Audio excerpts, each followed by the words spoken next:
好，我是杨凡。今天这一节课呢，我主要是补充一些案例分析的内容。讲完这一节课，我们这个神经推拿网络课就要告一段落了。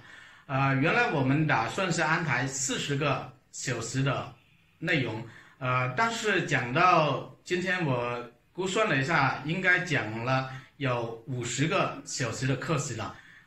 比之前预计的讲多了很多的内容，也主要也是希望让大家学习到更多的东西啊。以后如果要更新课程的话，主要是想把大家在群里面分享的一些典型的案例发上来，或者是我有什么新的这种关于这个神经推拿的这个心得体会，也可能会把这个更新上来啊。下面我们开始今天的讲课。先讲第一个案例口苦。先看一下这个描述这个妈妈说嘴发苦，没有别的症状，今天一天嘴都是苦苦的我们知道这个我们学过了这种经络推拿，就经络辩证就知道了，口苦它主要是一个胆经不降的这个问题，是吧？可能你说这个口苦可能是你今天这种饮食还有这种脾胃的问题，但也会引起，但是你这个根本是一个胆经不降，是不是你胆经不降就会涉及到什么涉及到一个三焦经的问题，因为这个就往往就是这个是就是你在同门经里面嘛，是不是你这条经你这个病气你会很容易传导到同门经的另一条经，是不是所以呢，这个我们要操作这个胆经，我们可以先去生一下这个三焦经，是不是所以当时就是在这个三焦经跟这个胆经上各取了2个穴位，三焦经我就取了一个中脘，还有这个外关然后胆经取了这个阴陵泉和这个足临泣这个中脘是这个三焦经的这个腧穴外关是络穴阳陵泉是胆经的活穴，足临泣是胆经的这个腧穴。关于这种穴位呢不一定要记不一定要记有一个很简单的方法就是说你在这个三焦经上，这个往往一般来说三焦经的这个我们取穴习惯上都是轴期以上的就行了因为我们之前讲过轴期以上的这种穴位这输送精气的这种能力比较强所以你可以在三焦经的这个手肘以下找1到2个痛点然后呢你在这个胆经的这个膝盖以上再找1到2个痛点就可以解决了这个呢不一定这个不需要你懂穴位，你只要记得这个经络的这个循行的方向就可以了，这是一个最基本的这我们学神经推拿，你穴位你可以不记，但是你这个经络的这个循行方向，你一定要把它记下来才方便你去辩证而这个妈妈就所以摇了一下，摇嘴没那么苦了不过摇的时候穴位只要穴位都好痛所以说当时就给他选择了这几个穴位还是比较对症了这个特别是这个中脘穴是腧穴本来这个输送精气的能力比较强然后呢外关是三焦经的络穴，这个络穴一方面是说也可以三焦经的这个络穴外关一方面可以生这个三焦经，一方面可以降一下这个心包经，因为跟三焦跟这个心包相表里嘛，但是它主要还是以生三焦经为主，是不是你这个心包，你这个心包降，然后你心火也会降心火降下来，然后胆经也有利于这个胆经的这个出降，是不是后面我说就是有时间加上这个舷骨是什么？舷骨是胃经上的，是不是胃经上的这个腧穴，为什么加一个舷骨穴呢？是因为你这个胆经不降，很容易引起什么？很容易引起这个胃经不降胆经受邪然后呢胃经也跟着受累的嘛，是不是就是说胆经不降，然后呢胃经它也降不下来，所以呢，就加上了一个揉这个胃经上的这个肾骨穴，就是降一下这个胃经这个呢是比较相当于也算是一个完整的这个操作。假如说你还想更简单一点的话，还有什么办法？你就是降一下这个胆经就可以了当然你如果是整条胆经降也可以你如果想偷懒，那你就取这个膝盖以下这个胆经上的这个1、2个痛点也能够解决，只是说我们把这个三焦经跟这个胆经联合在一起，还有把这个胃经操作一下呢，这个呢就可以调理的这个全面一点，是吧？这个呢取穴主要是用那个用的这个循经推拿里面这个同名经的这种思路嘛。你三焦跟这个胆经是同名经吧，是吧？这个是后面就说这就是用了人运动这个气机升降方面的这种知识，因为所有的中医治疗方法你只要是这个正确有效的其实都是为了恢复经络的这个气机升降。你艾灸也是的，中药也是的，推拿也是这样子所以说我们学这个循经推拿这个好处是很多的后来就反馈就当天嘛，你在中午的时候是2点钟操作，然后呢这个是3点钟3点多一点点就回复了反馈了，就现在已经不苦了，就是嘴没味道，所以这个效果是很快的，是吧？至于这个嘴没有味道，这个主要是跟这个脾有关系，一般调理一下脾胃就可以了。这个案例也算是我们对之前的这种同名经的这种应用的做一个复习吧，是吧？再讲一个继续讲这个是一个耳鸣的案例师傅，我爸爸昨天晚上突然耳鸣，今天说耳朵听不见，就只听到耳鸣的声音，按什么穴位有用吗？这个耳鸣我们要说一下基本上耳鸣主要有2种病机，一种是虚，如果是虚的话就主要是这个肾虚引起的这种耳鸣，但是如果是肾虚引起的这种耳鸣会有什么情况呢？就它就是呈现出一个慢性的这个特点，时间比较长的嘛，鬓角利虚嘛，是不是但是它这个呢是一个突然性的耳鸣，是意味着什么呢？就说明它是一个实症如果这个是一个实症的话，它主要是跟什么有关呢？它主要是跟这个三焦经不升和这个胆经不降有关系，因为三焦经跟这个胆经都经过这个耳朵嘛，是不是所以当时就告诉他试一下这个三焦经跟这个胆经的这个井穴。我们知道井穴有什么特点？井穴是治疗这个急症的，是不是对这种急症效果是特别的快后面我们看一下反馈说我爸爸按了2个井穴，当天下午就基本不耳鸣了所以这个是这个也是用了这个同名经的这个，只是说用了他的这个井穴这个疗法。我们知道这个急性的这种症状，往往呢如果是只关系到1、2条的这种经络的这种急症井穴是一个是一个取穴的方法。另外就是说本经的这个子穴就子母疗法，就实则泻其子嘛，这是一种疗法也是一种方法。另外还有就是本经的溪穴也比较好用，或者是这种如果是扭伤的这种的话，痛症这种往往是用这个反射区这种关节对应法也用的比较多一点这里呢是用的这个井穴效果很好好，我们说这个我们再讲下一个案例我女儿10天前即使发烧，一直咳嗽，我给推拿一直动不了根，一直有余咳，有时晚上咳，有时白天咳。听了老师的循经推拿，按照老师的这个视频里给小孩疏通了一下脚上的经络，做了1次，现在不咳了。这个呢，我们这一套手法就是我今天讲的，就第一课的时候讲的那一套手法。还有这个手法后面有一个手法补充的那一节课里面也也讲到了这一套手法，就是说手脚上面的那一套其实不只是这种咳嗽很多种问题你都可以用那一套手法去调理。为什么呢？因为手脚都是人体的一个全息的反射区，所以人体的很多这种问题都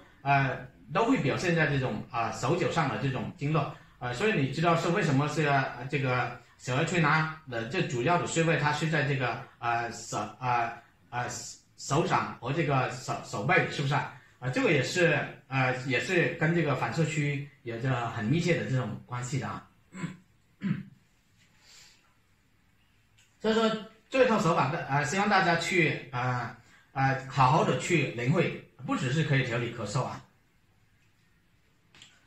我们继续看下一个案例这是一个发烧的案例低烧37度6，四肢冰冷，怕冷无汗，舌淡苔烧白后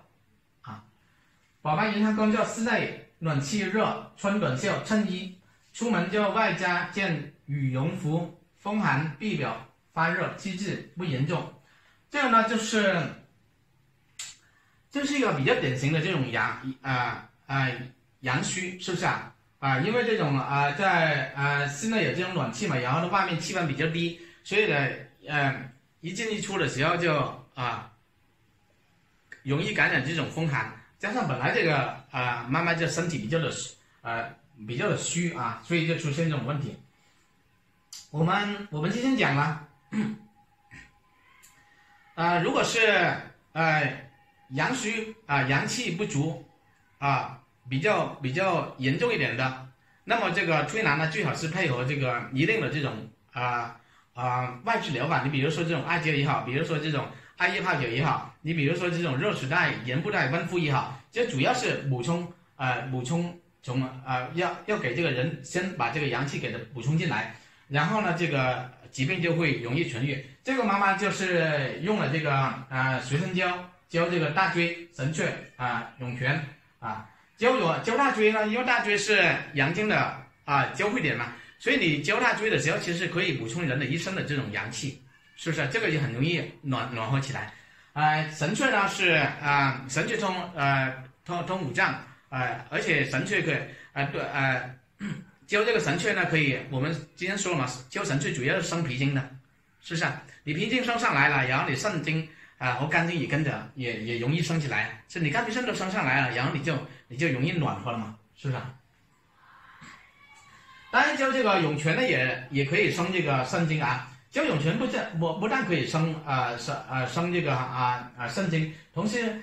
这个肾水升上来也有那个什么，也有降心火的作用。这个就是为什么在那个书里面说这个叫按揉涌泉也好，然后那个泡脚也好，或者是艾灸也好，这个涌泉有那个引火下行的这个效果。它主要是把这个肾水升上去，然后呢把这个来达到降心火的这个目的但是这里面要注意假如说这个有很明显的这种阴虚的话那么这个涌泉你一定要谨慎如果是这个人的阴虚很明显的话你灸涌泉很容易导致这个伤阴的这个出现，或者是这个人本来这个阳虚也不明显如果你灸这个涌泉时间长了，也会导致这个阴虚的这个出现，就伤阴嘛这个要特别注意一下。还有这个灸大椎这个呢我再补充一点我也看到有的妈妈就风寒感冒的时候就喜欢灸这个大椎有的这个要注意一个问题是什么呢如果是这个孩子这个人平素阳气比较虚的话灸大椎呢一般来说时间不是很长的话，效果挺好，而且副作用也不明显。但是如果是这个孩子或者是大人，他平时内热也比较的明显的话，那么灸大椎的时候你要注意，不要灸时间太长，这个有时候容易引起发烧就是如果是普通风寒感冒的时候，你去灸大椎，如果时间长的话如果你不配合其他一些降丁的这个穴位有时候容易发烧的这个需要大家临床中去注意一下啊。后面这个还有继续看电暖气至周身加热，让口服1/2的葡萄糖加温开水，揉右风石、合谷石、生手、三阳经、头面部4大手法这种的都是解表的了，是不是头部、背部、膀胱经梳理此时患者手暖脚暖然后在昆仑泰溪对揉5分钟，这个呢也是这个昆仑泰溪对揉就是疏通这个膀胱经然后呢肾水的，是不是做了昆仑泰溪对揉，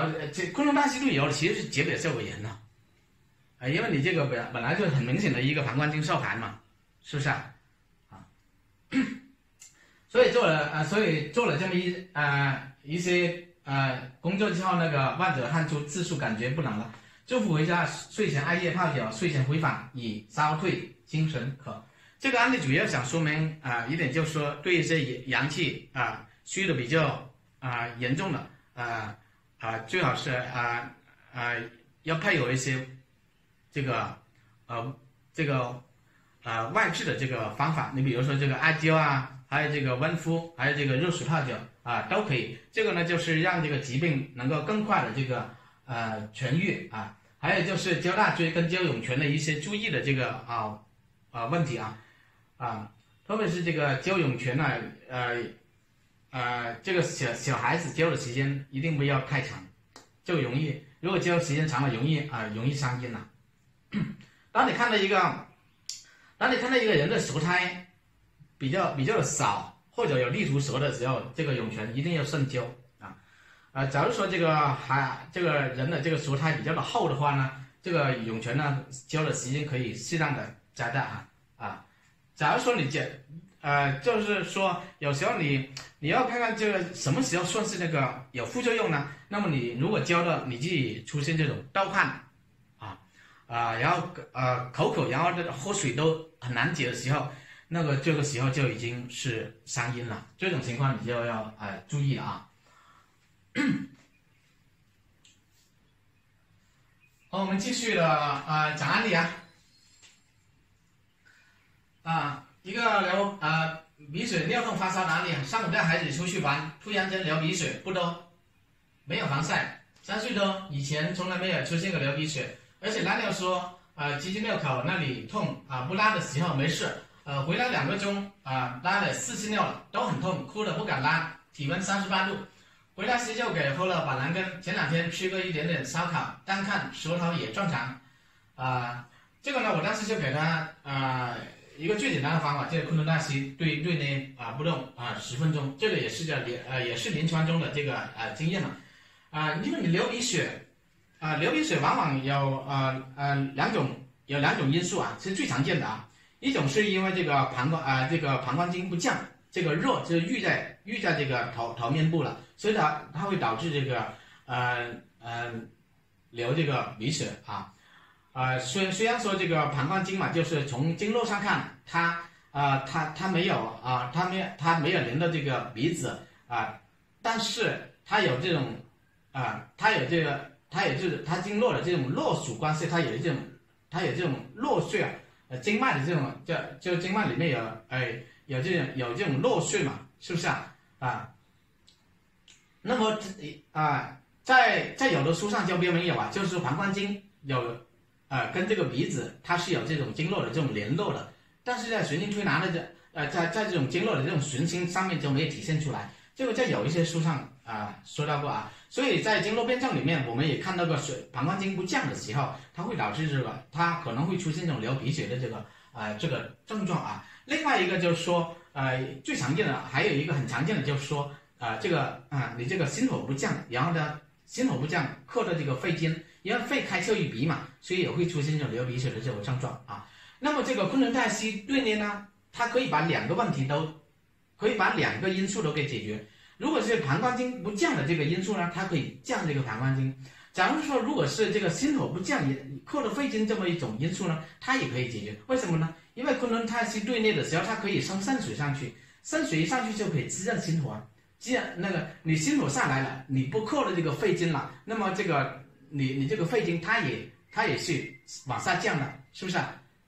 你心火往下降，然后肺经也往下降，那么这个鼻水它也会好啊。而且你这个心火往下降了，那你这个烧不是也很容易退吗？是不是啊？所以这个孩子就是鼻水鼻水的问题，还有发烧的问题，这个昆仑泰西对呢都可以解决。那么这个尿痛的问题，为什么也可以用这么一个方法去解决呢？那么我们就去了解这个尿痛它到底跟什么有关系？尿痛它跟2个因素有关系，一个是膀胱经不降，因为你排尿的时候是不是这个膀胱的问题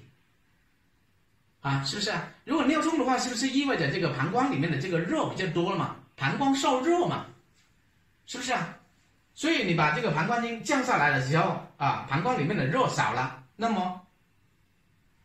这个尿痛的问题不就解决了吗？还有一个就是心火的这个心火不降的这个问题，心火不降，你就会把这个热去存给这个小肠，导致小肠也受热，小肠受热肯定会影响到膀胱也受热了，是不是所以呢，这个昆仑泰西它也可以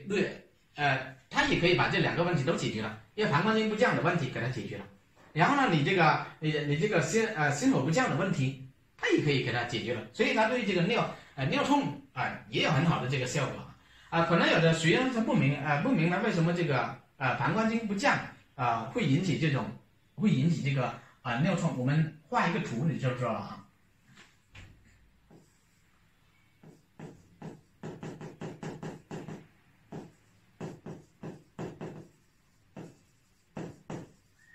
这个是膀胱经，头走足，是不是然后这是膝腰，然后膀胱经在这里，这个腰部这里呢有一个分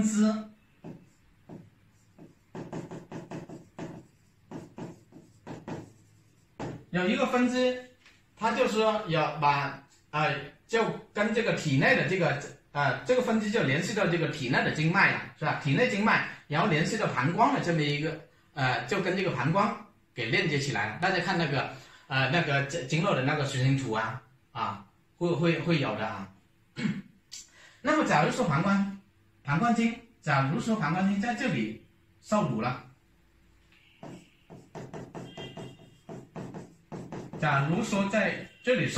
那么膀胱经的它这个阳气，它不就是郁在这么一段了吗？是不是郁在上面了？膀胱经的这个阳气就郁在上面了。那么它郁在上面，它就会回到这个膀胱里面的这个阳，是不是也多了？膀胱经的回到膀胱里面的阳多了之后，它是不是就会出现膝上的这种炎症？炎就2个火嘛，是不是所以当我们把这个当我们把膀胱经里面的恢复膀胱经的这个降的这个功能，把膀胱经的这个淤堵点给打通，然后让膀胱经的这个阳气能够正常的能够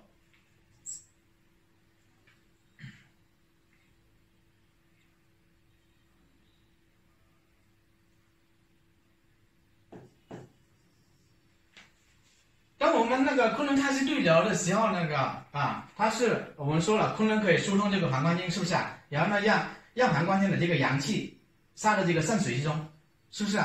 你这个膀胱经的这个阳气能够下来了之后，那么它这个回到这个膀胱里面的这个阳就少了嘛，是不是那么少了之后，它就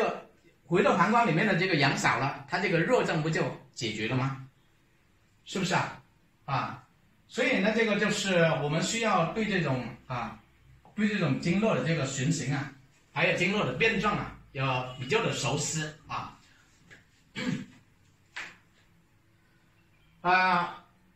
后来我还说，就是再让它配合从上到下那个揉这个心经和这个心包经这个是这个就是加强效果的。为什么呢？因为你昆仑泰西对捏的时候，你让肾水上行了，是不是然后你这个心火本来就应该是往下降了，但是如果这个心经跟心包经如果淤堵比较严重的话，它降不下来，它效果就也会受到影响。所以这个配合这个揉这个心经跟心包经，其实就加强效果的啊。后来就反馈了这次睡觉时捏了10分钟，起床第一次他尿还痛，第二次开始就不痛了鼻水后面是其实鼻水跟发烧都好了所以这个昆仑大溪有学员就说昆仑大溪是个万能穴虽然它不是万能，但是它确实能够解决很多的问题它所能解决的问题基本上都是跟这个膀胱经跟这个和这个肾经引起的这种问题有关大家临床中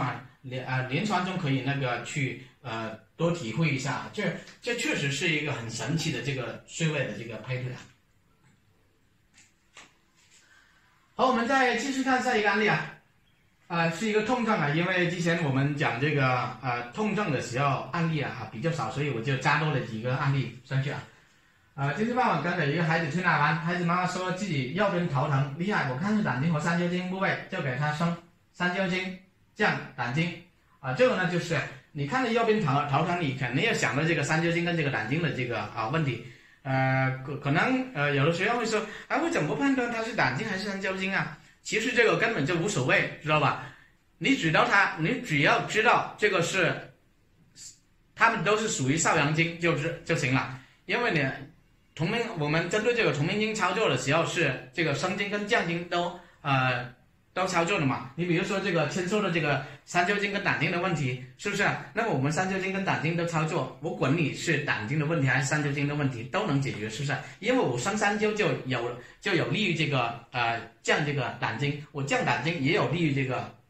升这个三焦经，这种都是这个同名经里面的这种同气相求的同经相应的这么一种规律你记住就行了，是不是所以看这个学员的操作升三焦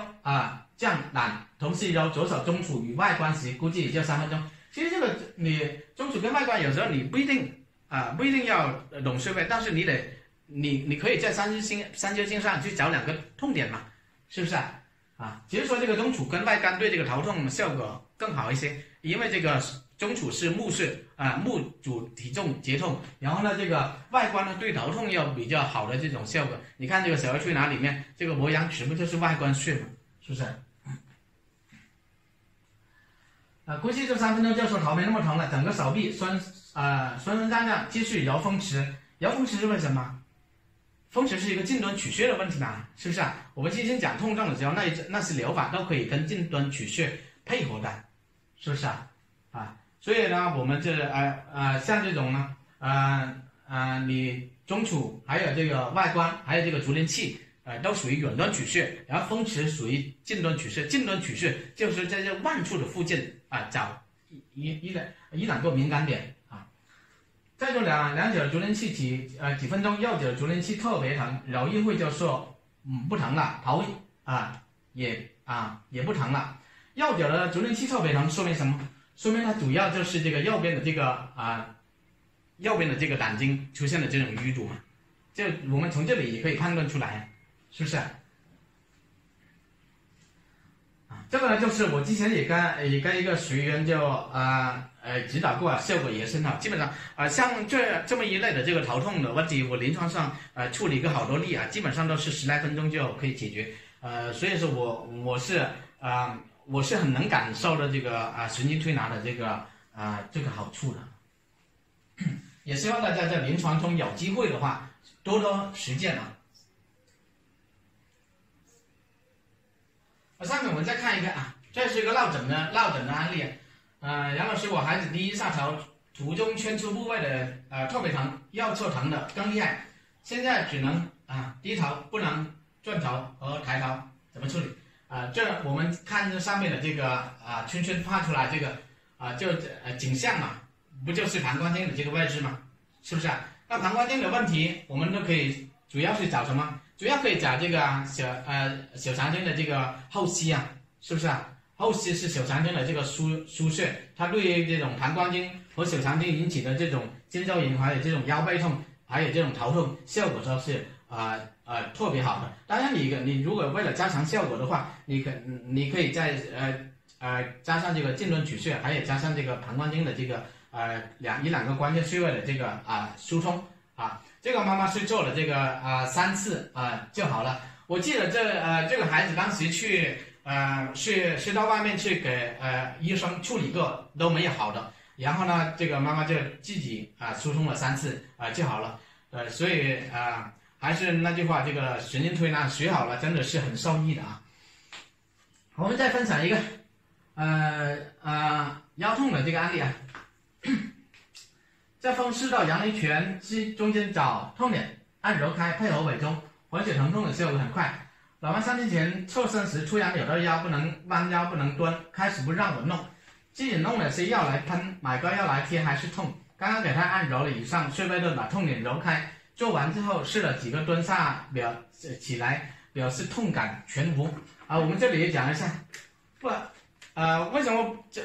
把这个案例放上来？因为这个案例很典型。我们一般来讲，如果腰痛的话，摸脉后溪这个督脉跟这个膀胱经的问题多见督脉跟膀胱经的问题都可以找这个后溪，因为后溪是冲督脉的，知道吧？